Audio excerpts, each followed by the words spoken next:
যদি বাক্য এটাৰ শেষত চা চে আৰু চু থাকে তেন্তে বাক্যটোত হেভ বা হেজ ব্যৱহাৰ হয়।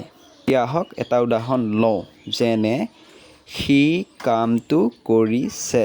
ইয়াতে বাক্যটোৰ শেষত চে আছে। সি মানে ইংৰাজীত হি আৰু কামটো হ'লে দি ৱৰ্ক। হি পিছত হেজ বহিব, he has done the work. অসমীয়াৰ পৰা ইংৰাজীলৈ অনুবাদ কৰিবলৈ হ'লে বিশেষকৈ ভাৱসমূহৰ প্ৰেজেণ্ট ফৰ্ম, পাষ্ট ফৰ্ম আৰু পাষ্ট পাৰ্টিচিপলৰ ফৰ্মসমূহ জনা অতিকৈ প্ৰয়োজনীয়। মই বোধ কৰোঁ যদি তোমালোকৰ হাতত মডাৰ্ণ ইংলিছ গ্ৰামাৰ এজ কম্প'জিশ্যন আছে তেন্তে 140 নম্বৰ পৃষ্ঠাত গৈ এই ভাৱসমূহ মুখস্থ কৰি ল'বা। মই অন্য এখন দেখাই আছোঁ। ইয়াতে কাম, কেম আৰু কাম, আৰু ঠিক তেনেদৰে ডু, ইয়াৰ যিটো পাষ্ট ফৰ্ম হয় সেইটো হৈছে ডিড আৰু পাষ্ট পাৰ্টিচিপল ডান। এনেকৈ এইখন মুখস্থ কৰি ল'ব। টিপছ 1, যেতিয়া বাক্য এটাৰ শেষত ছিল, চেল আৰু চিলো থাকে তেতিয়া ভাৱটোৰ পাষ্ট ফৰ্ম লিখিব লাগে। আহক বুজাই দিওঁ এটি উদাহৰণৰ সৈতে। মই কামটো কৰিছিলোঁ। বাক্যটোৰ শেষত কি আছে? চিলো আছে। যেতিয়া বাক্য এটাৰ শেষত ছিল, চিলে, চিলো থাকে তেতিয়া ভাৰ্বৰ পাষ্ট ফৰ্ম লিখিব লাগে। ইয়াতে ক্ৰিয়াপদ হৈছে কৰা, কৰাৰ পৰা কৰি হৈছে। ইংৰাজীত কি কয়? ডু বুলি কয়। কৰাটোক ডু। ইয়াৰ পাষ্ট ফৰ্ম হ'ব did. Participle done. Present form do. Past form did. Past participle form done. ইয়াতে কৈছে যদি চিলো থাকে বা চিল থাকে বা চিলে, চিলো, এই তিনিটাৰ ভিতৰত যিকোনো এটা থাকিলে আমি কি কৰিম? ভাৱটো পাষ্ট ফৰ্মত লিখিম। মই মানে ইংৰাজীত আই। কামটো মানে ডি ৱৰ্ক।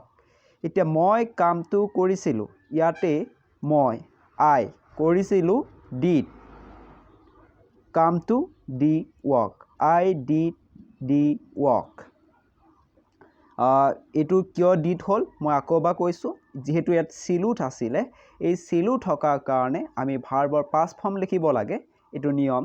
গতিকে এই প্ৰেজেণ্টৰ ফৰ্মত আছিলে ডু, পাষ্টৰ ফৰ্মত আছিলে ডিড, পাষ্ট পাৰ্টিচিপলৰ ফৰ্মত আছিলে ডান। আমি কেৱল পাষ্ট ফৰ্মটো লৈছোঁ কিয়নো চিলো থকাৰ বাবে।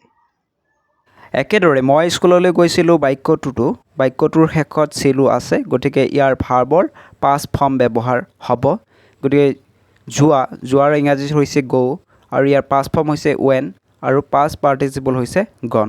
আমি ইয়াৰ পাষ্ট ফৰ্মটো ব্যৱহাৰ কৰিব লাগিব। গতিকে বাক্যটো হ'ব আই ৱেণ্ট টু স্কুল।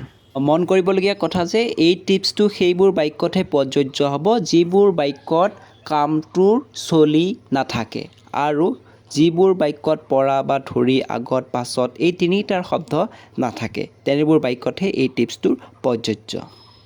টিপছ 2, যদি বাক্য এটাৰ শেষত চা, চে, চু, লা, লে আৰু লু থাকে তেন্তে বাক্যটোত হেভ বা হেজ ব্যৱহাৰ হয় আৰু ইয়াৰ ভাৱটো পাষ্ট পাৰ্টিচিপলত লিখিব লাগে। যেনে এটা উদাহৰণ দিছোঁ, তুমি কামটো বৰ সোনকালে কৰিলা। এই বাক্যটোৰ শেষত লা আছে, সেইবাবে হেভ বা হেজ দুয়োটাৰে হ'ব পাৰে, কিন্তু যিহেতু ইয়াত তুমি আছে, ইউ আছে, সেইবাবে হেভ ব্যৱহাৰ হ'ব।